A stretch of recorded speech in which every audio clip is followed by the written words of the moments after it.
behalf of MC Cuts Foundation ne Ashley eyakwataganya convention ebaawo every year ebanga eyayuka obamugimanyeeyo neno eba ya Dubai bakola ebintu bingi naye specifically Ashley yatucontactinga nga omulama guli ku abakyala abagenda e Dubai mu UEA obuzibu bwafuna mu kunoonya sente abasinga bagendayo ne beetunda abalala bali raped bali easily exposable to HIV/AIDS. So fengaffe netumugamba, you know what, ketukwatagane naawe probably bw'oba okoze Miss UEA omukyala eri kibanga picture eraga mbu ye representative wamu bwe tukeera ku makya ne twogera naye abulire bakyala banne abali eyo mbu tekiggwa bwekityo tolina kukozesebwa, tolina kwetunda, tolina kuexposinga ku bulwadde buno.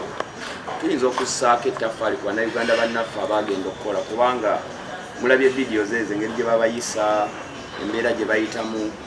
Bw'oba wali owavaako mu nsi eno n'ogenda mu nsi ezo abantu bakuba ebifaananyi bino naye reality bw'obatuulamu is not the reality of what is going on. Social media ezze neetulimba, everything looks like it's clean, naye bw'otuula nabo kebe German kebe Dubai, I've been to Dubai twice. Bw'otuula nabo realistically abagendako e Dubai manyi babuyita buyumba buli mweggalira abantu 10. It's totally different life. So engeri gye twalina already nga tulina okukola tour mu universities ate Ashley naye n'atukubira netugamba ketutandikire Dubai then today Uganda, probably eddoboozi banaliwulira. MC Cuts Foundation idea eno yatandika mpolampola ne mukwano gwange Carol nga our goal was this, okuzzaamu amaanyi buli omu awulira sala nyo kiteekako AIDS but kitwa specializing ako because of me naye kiri kuzzaamu maanyi. Basically you can, teri kizibu ku nsi kitasoboka. Scenario esinga, we just lost a good friend of mine bamita Dori due to cancer and sente zonna zibaddewo, buli kimu kibaddewo, buli kimu abadde akirina nye cancer yamututte. So totuulangaawo n'ogamba tekisoboka ng'okyalina omukka gwossa okyali ku nsi eno, teri kitasoboka. Kekibe kizibu ki, kekibe ki osobola okiyitamu. Simanyi nnyo kwogera, manyi nnyo okuddamu bibuuzo. Ngenda kwandolinga Ashley ajja kujja ndowooza ku Carol naye Ashley wa luzungu kati yafunye translator. Then to get our sponsors, I think. Okay, thank you so much everyone. It's a pleasure seeing you here this evening. My name is Ashley and I've been living in the United Arab Emirates for like 7 years now. And briefly, to this evening, it's about Ugandan conversion in UAE. The Ugandan conversion, this is the 6th one.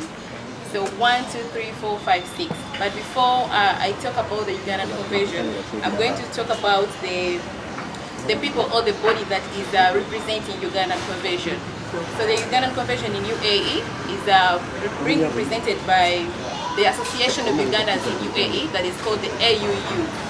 The AUU is a body that brings all Ugandans who are working and living in the UAE. And the reason why the AUU was formed, or the Association of Ugandans in UAE, is to unite them and to bring them together. Like what Kat had said, there are a lot of challenges, or there were a lot of challenges before AU was formed. And the main reason why AU was formed is to try to solve the situation. We've had a lot of situations like people dying. So AUU has been coming through and trying to hold out. Let's say if someone the body wants to be taken out back home. Many of you who have been following me on Facebook, they know that this is what AU has been doing. Also, to promote social and economic development in the UAE, and also of course to promote Uganda in UAE. And of course the UAE also has leaders from different emirates. As you know, there is Sharjah, there is Dubai, there is Al Ain, there is Rais Al Khaimah, there is Fujairah, there is Al Ain. So all these states have leaders, and each leader is helping out to see that Ugandans are trying to live in a harmony way. I cannot say that we are finishing all Ugandans, but what I can say is we try as much as possible to make sure that Ugandans at least can have someone who can talk to them. apart from only dying and having other issues, there's a lot of problems like depression. So we try to make activities like footballs and like a conversion and others to bring them together so we can talk to them and listen to what they can tell us. I can say the objectives and the reasons why AU was formed as per now. I can see that it's on top and it's doing a lot of good. I'm the PR of the Ugandan Convention, and we have the president, he's called Abdul Basim Zubuga, and his vice president, and also the leaders from different emirates, starting from Dubai up to others. And we also have the female representative. Some of you have been seeing her on CBS and other news talking about Ugandan Convention. So coming back now to the Ugandan Convention, that is the 6th annual convention in the UAE. The Ugandan Convention UAE was formed and it started by the Association of Uganda, that just goes to promote Ugandan products to the UAE. We all know that Uganda is a very beautiful country that has a lot of fruits. You know, we have a lot of products like coffee, tea, but how to enter into UAE and Middle East has been one of our biggest problems. So we started Ugandan Convention to make sure that at least we get a way to market our own products to UAE. Also, we have property dealers. As per now, I can see many property dealers in UAE. That means the Ugandan Convention is trying to promote them. So, why we do this is because we want Ugandans who are living in Uganda to be ready to go and showcase the products in UAE. For example, a friend of mine here, Sharina, deals with coffee. So when she comes to UAE, she's going to market her coffee. We have many Ugandans in UAE who wants to buy lands, but they don't know how to go ahead by buying lands. We know that many people are stealing people's money. You send me your money in Uganda, you tell me buy my land, then I eat the money. That's why we partnered with companies like Biclara to come and educate Ugandans and tell them how to get the money. We also partnered with banks, you know. I think the previous convention we were also working with Post Bank, where it came through and it was helping Uganda how to save their money back home. So this is the reason. The reason is to market Ugandan products. You market Uganda. If I go to Carrefour, for example, in UAE right now, you see at least a jackfruit from Uganda. That means our mission to promote Ugandan product is good. In Uganda right now, we have a company called GP World. I'm proud to say that GP World was one of the sponsors of Ugandan Convention. That means that our work was quite done. Also ceramics and many other. We are also right now being sponsored by Uganda Expo Promotion Board, which has been partnering with us for quite a while. We are also sponsored by NBS, and it has been a partner for quite a while. And we appreciate Mr. Ken Kalisa very much for being together with us. And he said, oh, hey, look, Ugandans in UAE, I'm going to be there for you. We also are being, right now we're also being sponsored by Biclara. But again, so the Ugandan Convention has two sessions. There is the 29th and the 30th. So this, on the 30th is the Diaspora Day, where the diaspora people are going to come and, you know, have some little fun that is going to be like for 4 hours. That is where we see the Miss Uganda UAE. So Biclara is actually sponsoring Miss Uganda UAE. But on the first day, it's strictly business of trade, investment, teaching Uganda. Companies, ministries like NIRA has been coming in the previous convention, teaching Ugandans how to get identification and labor, you know, all those they've been coming through. We are also having lots of ministries coming, the Ministry of Agriculture, the Ministry of Minerals, and so on. Ladies and gentlemen, for everyone who is out there and as an exhibitor, a participant, we are saying that this is the time for Ugandans in Uganda to come and showcase what is Uganda. We have a lot to promote, especially the tourism part. We need to show a reason for the Arabs or people in the Middle East to come and see what we have in Uganda. So this is the time for the youth, for everyone who has a product, let's say like tea, maybe you have like coffee, come and showcase. You never know, you're going to get someone who is going to be interested in your product and is going to invest highly. I'm a go-getter, I don't know about others, but I think everyone needs to come and use this opportunity. That CBS COESA has been part of us, and if you're listening to CBS, you can always hear as them talking about the Ugandan Convention in UAE and coming through to register. So people can also register from the CBS offices. And yes, that's it. Now, Uganda. Amanyanza Sharina Awori, Ngandi brand manager wa Janam Coffee Spices and Herbs. Bikolebwa Uganda wano bintu byaffe. So the UAE Uganda Convention ereeteddwa okulaba nga tutumbula era nga tutunda ebintu byaffe ebya Uganda wano. Abantu bonna abafunyeko omukisa ne bavaako mu Uganda basobola okubuulira embeera ebeera eri ewaffe gye tubeera abamu abafulumyeko mu ggwanga lino nti emmere kutandikira ku mmere it is a very big challenge, kintu ekizibu kinene nnyo kubanga empooma ya wano si yeyeeri, kebe entangawuzi, kebe majani, kagabe hibiscus, kebe turmeric, everything chinzali, turmeric kye chinzali. So mu mbeera eno eya Uganda UAE convention bagezezzaako okulaba nga baleetera omuntu wa wansi omuna-Uganda omuntu ayinza olaba ebbeeyi ya convention eno nti eyinza osukulumamu kubanga omudaala ogw'omuntu agenda okuteeka ebintu bye okulabibwa guli mu $2,000 wotunulira dollar rate nga weyimiridde mu Uganda ennaku zino 3.7 tuba twogera mu kadde 7 nga n'ekitundu naye obukadde 7 n'ekitundu obwo Ashley Tours and Travel agenda kukolera visa akolere accommodation akubookingire accommodation ku sente ezo ogenda beerako ne return ticket ekutwala e Dubai era ekuzze ate ogenda kufuna omudaala wooteeka ebintu byo. Bane tusaba buli muntu nga olina business ng'osuubira abantu balina okugiraba abantu abali eyo omuntu bagamba atundayo lesa yakozaki yamaza so nze nga nange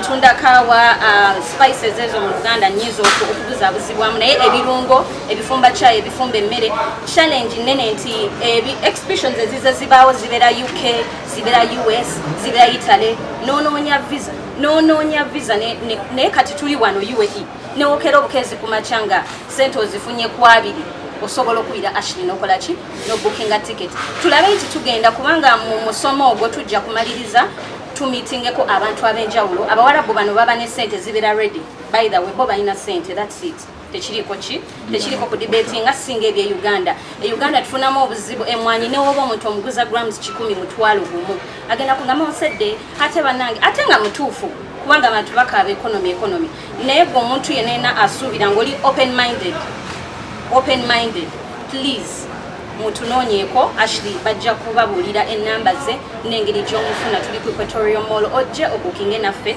tutambuleko ffenna mostly abakyala abakola business ez'enjawulo naye twagala ebintu nga bigenda marketing Uganda si ebintu bigenda okutujjayo tuyina emmere ennungi avocado pineapple oli enanasi ya Uganda terina weeri elsewhere in the world honestly speaking entangawuzi enanasi avocado tuyina kino ekintu ekirwanyisa kansa bakiyita ki sawasu kitafeeri kitafeeri ekyo oyinza okinoonya ku Bulaaya nekikola ki nekikubula covid yajja wano abantu bejjanjabisanga middo fenna twakiraba so twekunge twegategate $2,000 kale sente si nyingi obanga oziteeka mu business eyo miliyoni 7.5 banaye tujje tubeerewa.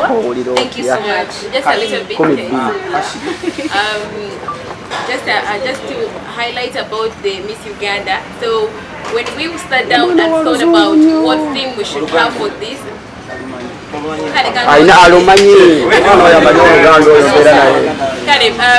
wetwatula wansi ne tulowooza theme ki gye tusobola okukozesa ku Miss Uganda UAE twasalawo tuyigirize abaana Uganda abali mu UAE actually kirungi njogere mu Uganda kubanga UAE tebampulira kale tulwanise tuyigirize abaana abali mu UAE dangers oba to prevent themselves okukawuka ka mukenenya.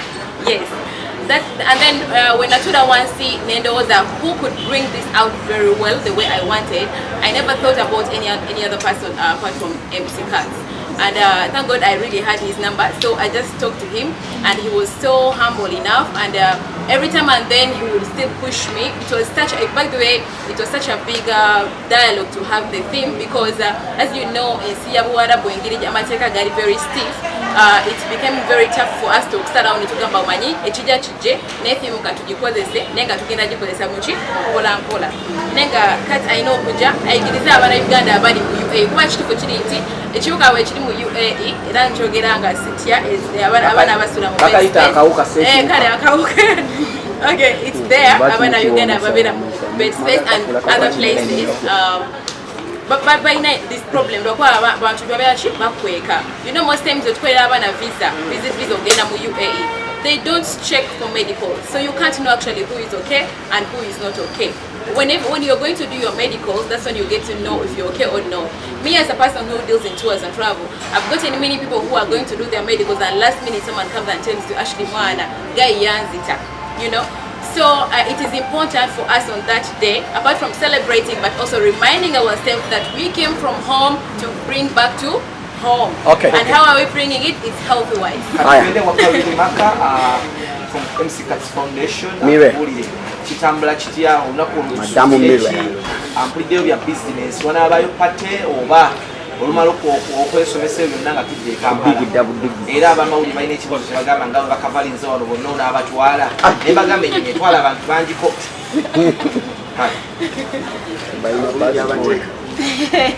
mwebale nnyo okujja first of all njagala nnyo okwebaza Ashley Tours and Travel okubeera nga yasobodde okututuukirira.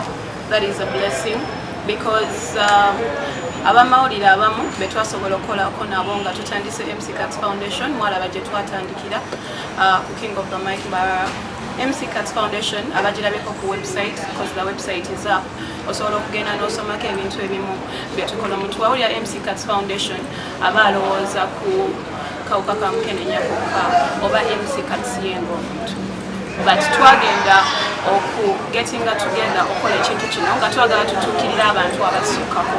It's not just about HIV and ani abulina ani atabulina but kwatakalina wenkomye otya. Okusookera ddala amanya n'eddoboozi Asimu Evelyn, Regional Manager People and Property Services, tusangibwa wano e Uganda, Kampala Road, kizimbe kibayita Itawa Waliro gwa kutaano. Naffe tuli wano nga sponsors mu function eno era ekigendererwa ekisinga obukulu tusinze nnyo okutunuulira Abannayuganda abali mu USA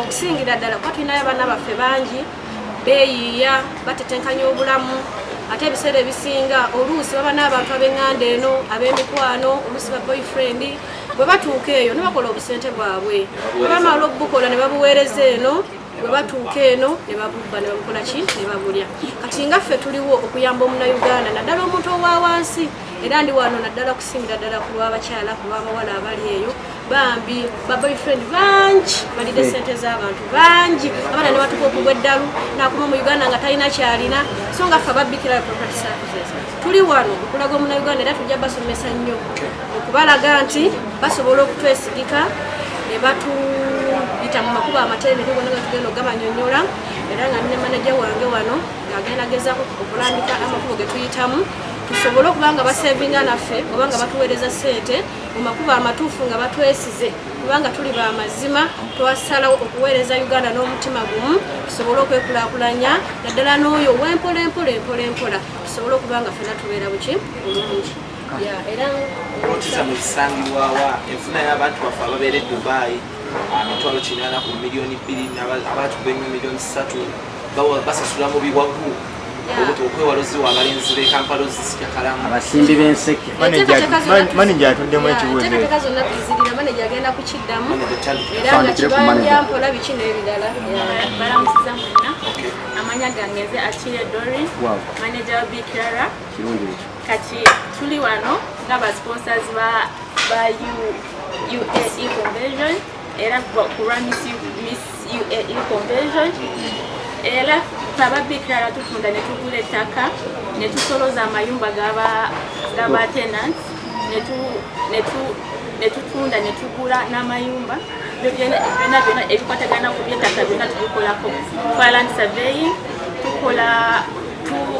tugoba ebyapa byonna tukola land processing byonna kati kino ekibuzo ekyakezi kyatubuuzizza omuntu ng'oli eyo Dubai tulina emiringo ebi gyetusobola okufunamu ettaka ng'oli eyo Dubai tulina saving webanga kansulwe nga egyokolera ofuna omusaala gwa miliyoni 3 we n'ogamba nze njagala ettaka lya miliyoni 5 oyinza okubanga emiliyoni emu egenda ewaka emiliyoni endala esasula maybe gy'obeera oba akamere ko k'olyako then gwe n'ogamba miliyoni emu kambeere nga nkitwalawa ku bikirara katulina osevinga buli mwezi oba buli wiiki kisinza gwe kyosobola n'ogamba nina okusevinganga ku miliyoni emu buli mwezi n'obeera nga ng'oteekayo tulina banka zaffe tulina Centenary tulina Opportunity Bank gwejo tulina n'endala tusobola n'okukugulayo endala nga Barclays eriyo mu Dubai like everyone can access it kati gwe kansubye if you come into contact with us no maybe through the phone tuku account yaffe nobeera ng'oteekayo buli mwezi bw'osuba nga ziweze miliyoni 5 oba nga ziweze hafu ya miliyoni 5 ne tukuweereza ettaka lyo oba ng'olinayo omuntu gwe weesiga n'ogamba nedda tumuweereza ettaka ekyapa tukima nga amaze okumalayo ezo emiliyoni 5 kansobe ng'olinayo omuntu gwe weesiga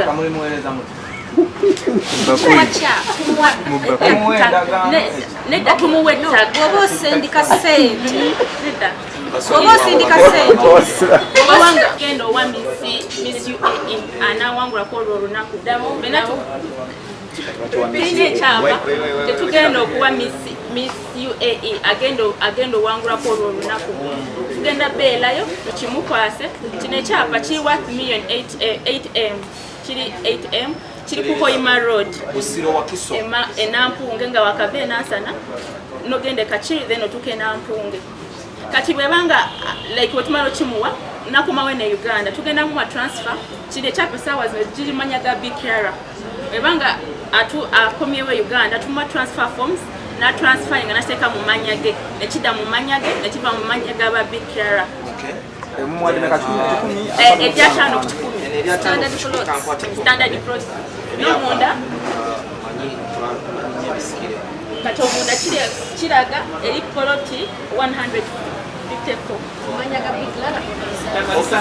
ettaka libusangibwa Wakiso nampunge abamanyi Kachiri nga wakayite wa Mwami Gilbert Kenya walisangibwa katonda tuko eri Brian White yali ateka rehabilitation center awo wakati weri yeno taito ebagendo banga bamuwa eri worth 8 million 5 ku 10 balina amataka gaabwe malungi nnyo era nga wabagala musosaswa kibanja akola ekibuzo kirungi nnyo era tulina enteekateeka zino ziriligibwa Oliver Nakakande Miss Uganda 2019.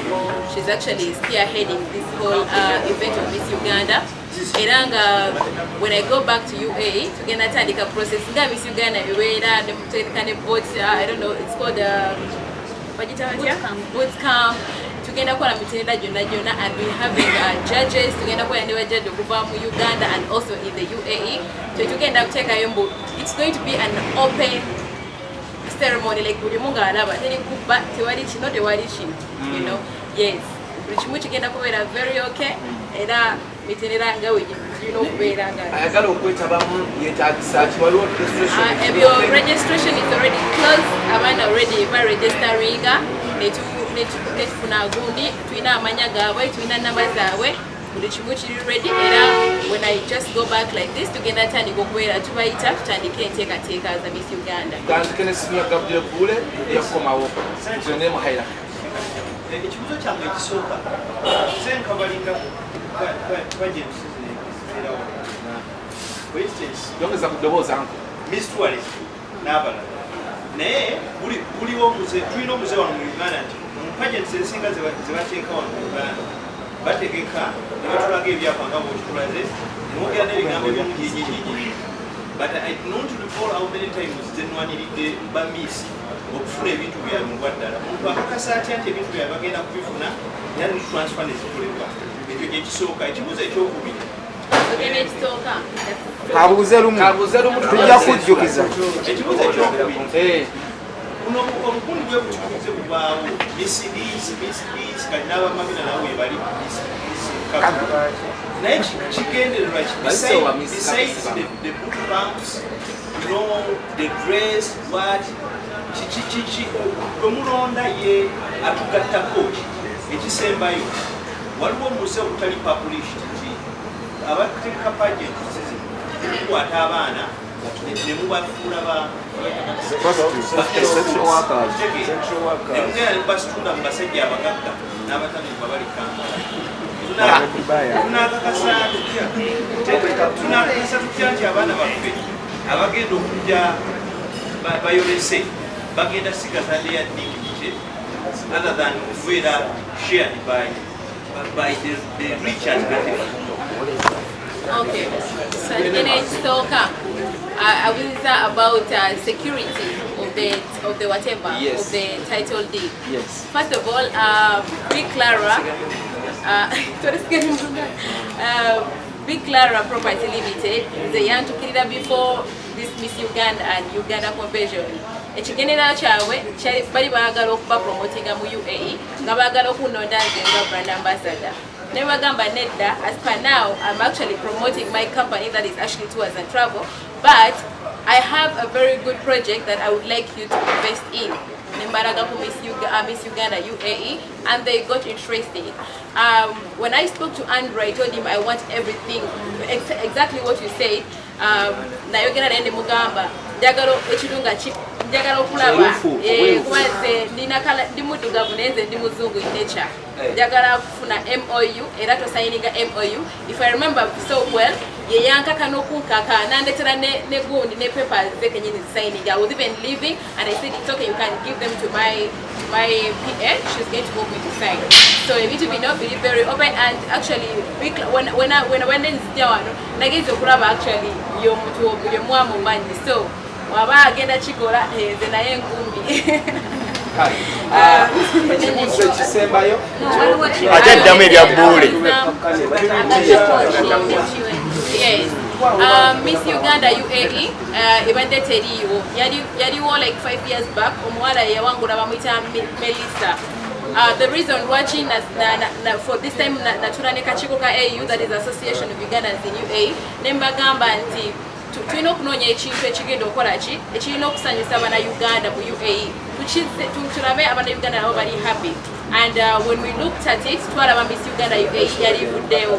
Ffe tusuubira nti Miss Uganda UAE tugenda okulonda agenda tuyamba promotinga Uganda in UAE, and also to unite and also to remind bana Uganda bali eyo okubeera confident, you know, okuwulira mbu bali bulungi. Umanyi abasinga mwe mulowooza just tuli eyo twetunda tetuna kye tukola tuli tumanyi tuli bakadama. We have girls and women there doing very good.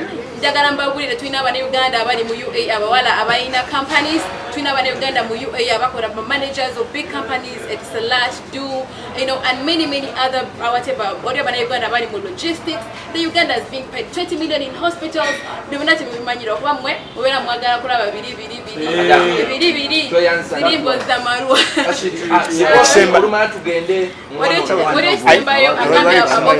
They're selling them all.